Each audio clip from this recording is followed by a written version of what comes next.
জীবনে আসলে জীবনকে পরিচালনা করার জন্য সুষ্ঠুভাবে গ্রামাটিক্যালি জীবন পরিচালনা করার জন্য অর্ডার থাকা উচিত। সুশৃঙ্খল সুশৃঙ্খলা থাকা উচিত। অর্ডার ছাড়া আসলে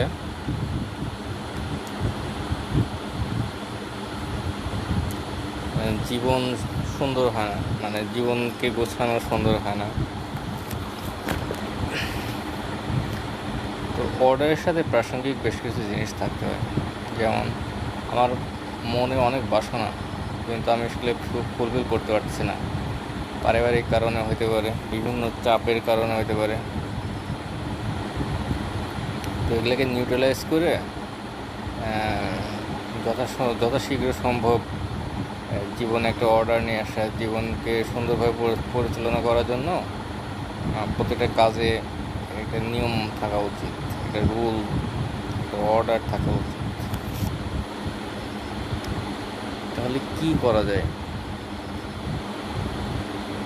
আচ্ছা, যেহেতু এখন কোনো কাজ নাই, তো কিছু কাজ যেগুলো না করলেই না, মানে সবসময় আর কি উস্কানি দেয়। উস্কানি মানে হচ্ছে মনের ভিতরে বিভিন্ন সময় এটা উত্তেজিত করে ফেলে, এবং ব্রেন সবসময় কাজ করে। তো ব্রেনের কাজের কারণে আমরা বিভিন্ন টাইপের কাজ করে থাকি। তো এখন দেশের যে ক্রাইসিস মুহূর্ত, সেই ক্রাইসিস মুহূর্তটা হচ্ছে কোভিড-19। এই ক্রাইসিস মুহূর্তে সবাই লকডাউনে আছে, বেকার জীবন বলা যায়, কোনো কাজ নাই। তো এখন কি করা উচিত? এখন আমরা অবশ্যই কিছু কাজ করতে পারি যেগুলো ঘরে বসে করা সম্ভব। যেমন চিন্তা করা যায়, যে আমরা যতদূর কাজ করি তার চেয়ে বেশি একটু চিন্তা করি যে কাজটা আসলে কিভাবে করব, এই বিষয়ে কিছু ধারণা, মানে ওইটার উপরে কিছু ধারণা থাকতে হবে যে না, আমার এই কাজটা করব, যে আমার এই কাজের প্রতি একটা ধারণা আছে। আচ্ছা, আমি ধারণা করলাম যে আমি একটা কাজ করব। এখন এই ধারণা করলাম, ধারণার পরে আমি কি করব? আমি একটা অনুকল্প সৃষ্টি করব, যে কাজগুলো আমাদের এনভায়রনমেন্টের সাথে টোটালি স্যাটিসফাই হচ্ছে কি না, কিংবা কাজগুলো প্রাসঙ্গিক কি না, কিংবা কাজগুলো কেমনভাবে করলে দ্রুত এবং কোনো প্রকারের প্রতিকূলতা আসবে না, মানে প্রতিকূলতাকে মিনিমাইজ করে কাজগুলো করার জন্য আমরা একটা একটা কল্পনা তৈরি করব। সেখানে বিভিন্ন ধরনের সমস্যার সৃষ্টি হতে পারে। সেই সমস্যার সম্মুখীন করার জন্য আমরা কিছু নীতি অ্যাপ্লাই করব। আমরা কিছু স্টেটমেন্ট দেব, সেই স্টেটমেন্ট অনুযায়ী আমরা কিছু লজিক দ্বারা আমরা কিছু নীতি তৈরি করব। তো সেই নীতিটা কেমন হবে? সেই নীতিটা হবে হচ্ছে অতীত অভিজ্ঞতা থেকে প্রাপ্ত ফলাফলের একটা বহিঃপ্রকাশ। এরপরে আমরা কি করব? এই নীতিটাকে অ্যাপ্লাই করার জন্য আমরা কিছু আইন তৈরি করব, যে আইনের দ্বারা আমরা এইগুলোকে বাস্তবায়ন করতে পারি। তো যদি সত্যিই সম্ভব হয়, তাহলে আমরা তত্ত্ব আকারে এগুলোকে প্রকাশ করতে পারি। ইনফরমেশন, তত্ত্ব তৈরি করলাম, তত্ত্ব তৈরি করে আমরা একটা তথ্য আকারে এগুলোকে প্রকাশ করতে পারি।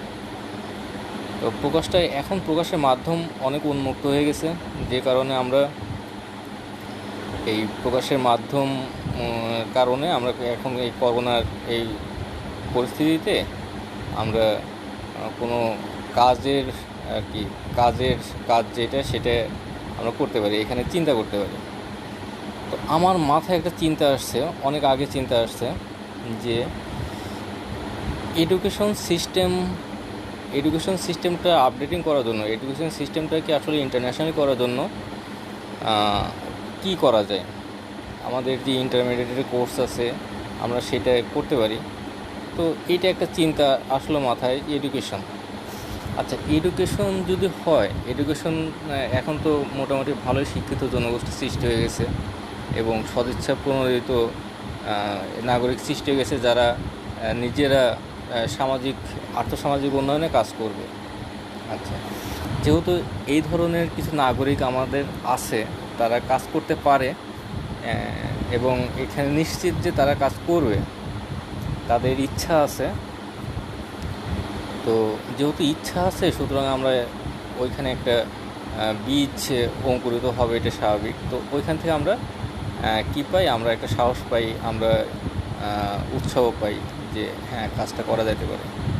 তাহলে উৎসাহদাতা দরকার। উৎসাহদাতা কে হবে উৎসাহদাতা? তাহলে উৎসাহদাতা সৃষ্টি করার জন্য আমরা কিছু ইনকারেজমূলক কর্মকাণ্ড ঘটাবো। কেমন? সেটা হচ্ছে সবার যাতে স্বার্থ সিদ্ধ হয়, সবার স্বার্থ যাতে সিদ্ধ হয়। তো স্বার্থ সিদ্ধি এই ব্যাপারটা এখন যেহেতু কমার্শিয়াল ওয়ার্ল্ড, সুতরাং আমরা কমার্শিয়ালি অ্যাপ্লাই করতে পারি, বাট আমাদের দেশের রেসপেক্টে এই স্বার্থকতাটা একেবারেই বেমানান। যে আমরা স্বার্থপর কেন? আমরা স্বার্থপর হচ্ছে দেশের জন্য স্বার্থপর, আমরা দেশের মানুষের জন্য স্বার্থপর হতে পারি। আমরা আমাদের রেসপেক্টে আমরা আমাদের মতোই, আমার কোনো ভাইয়ের কিংবা আমার কোনো বোনের কিংবা আমার প্রতিবেশী, আমি কারোর সাথে আমি স্বার্থপরতা করবো না, এখানে আমার স্বার্থের কোনো ব্যাপার নাই। তাহলে পরে হয়তো আমরা নিঃস্বার্থভাবে কাজ করতে পারি। তো এই ধরনের ইচ্ছা এবং তার ভিতরে দৃঢ় ইচ্ছা থাকতে হবে যাতে সে কাজগুলো করতে পারে, এবং তার ভিতরে সুদূর প্রসারে একটা পরিকল্পনা থাকতে হবে, যে পরিকল্পনার মাধ্যমে আমরা অবশ্যই কৃতকার্য হব যদি ভুল না হয় কোথাও।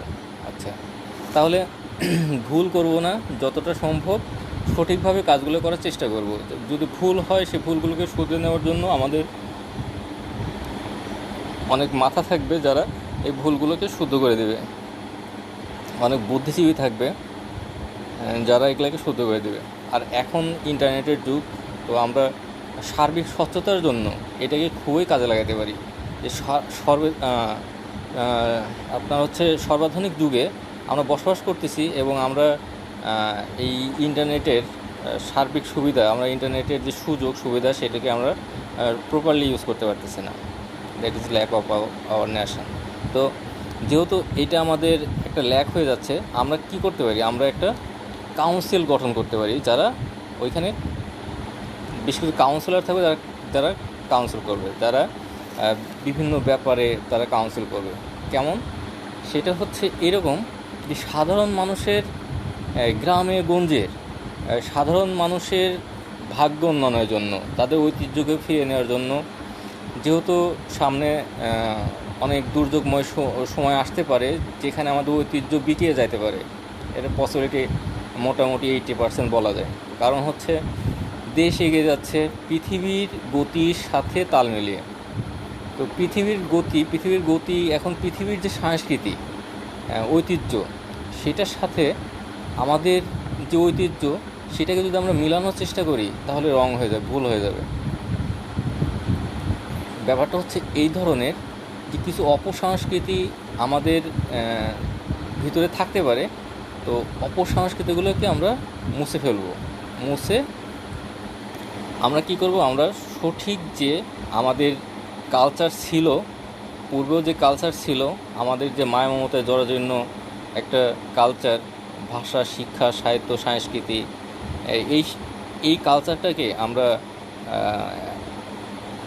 দেখতে চাই আর কি। এখানে একটা সৌহার্দ্যপূর্ণ ভ্রাতৃত্বে বন্ধনে সবাই আবদ্ধ থাকবে, এবং সবার ভিতরে একটা ঐক্য, এবং সবার ভিতরে একটা প্রতিশ্রুতি থাকবে, যে সবার ভিতরে একটা দায়বদ্ধতা থাকবে যে না, আমাদের সামনের দিকে অগ্রসর হয়ে যেতে হবে, এবং সেই লক্ষ্য অর্জনে আমরা সঠিক পথটায় যাতে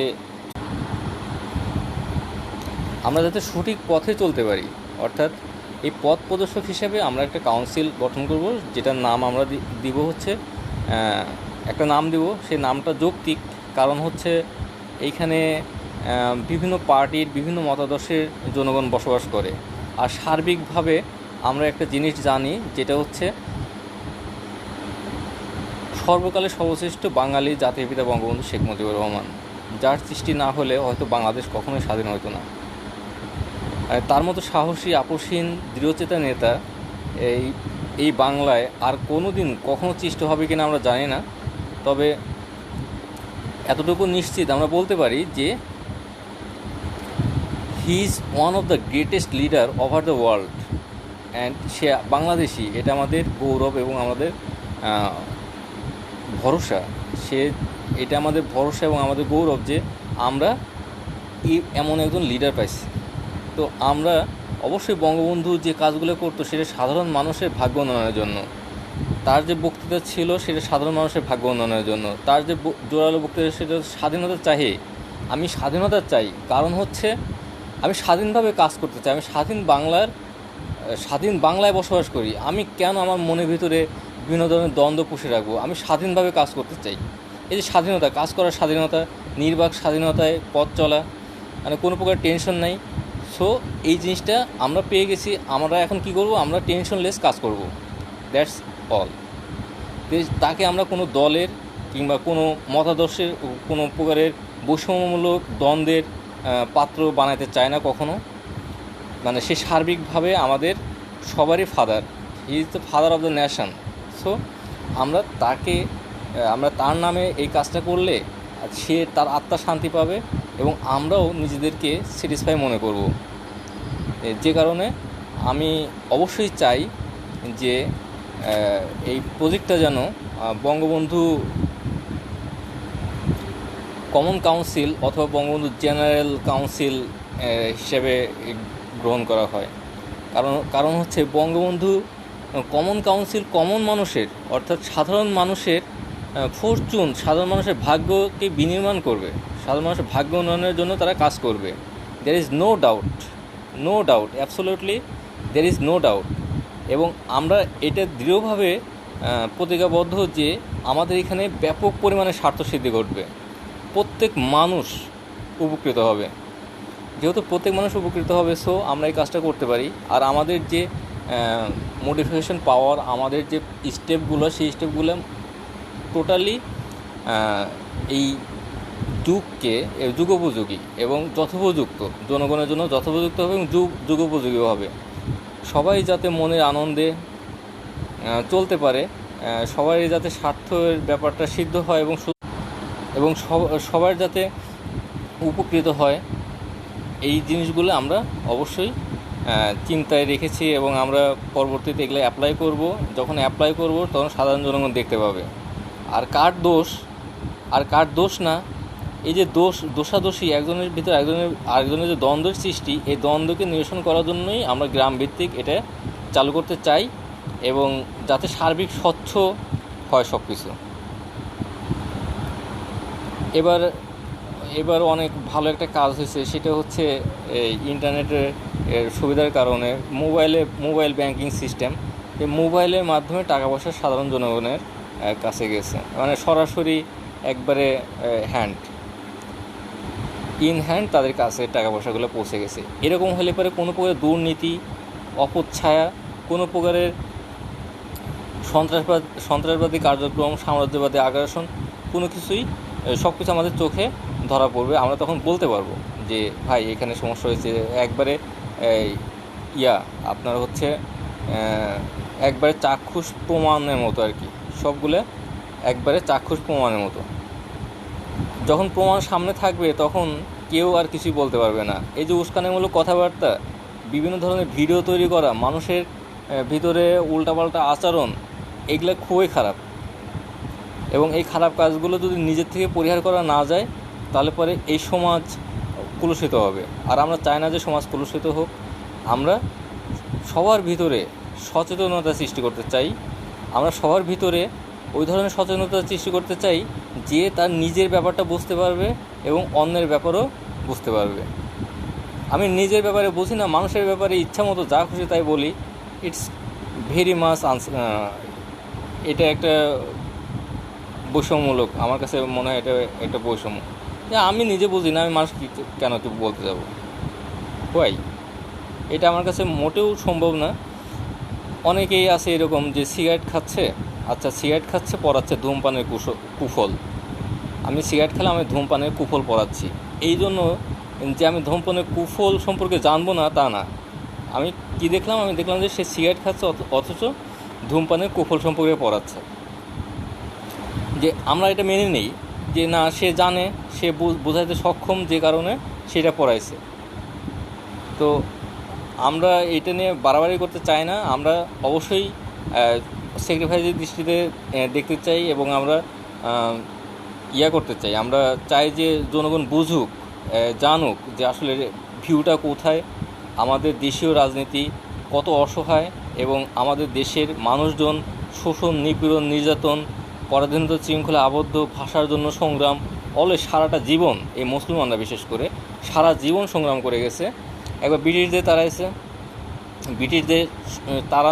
ব্রিটিশদের তাড়াইছে ঠিকই, কিন্তু ব্রিটিশদের সব কিছু এখন চলছে দেশে, সারা ওয়ার্ল্ড ওয়াইড সব কিছু চলছে। শিল্প বিপ্লব থেকে এই আধুনিক যুগের সৃষ্টি, এখন কম্পিউটার জগৎ চলে আসছে, এখন প্রযুক্তি নির্ভর শিক্ষা ব্যবস্থা, প্রযুক্তি নির্ভর সমস্ত কার্যক্রম চলে আসছে। হয়তো আমরা দেখতে পাবো যে 10 জন এমপি পুরা দেশ চালাচ্ছে, 6 জন এমপি পুরা দেশ চালাচ্ছে, কিংবা 4-5 জন টিচার পুরা স্কুল চালাচ্ছে।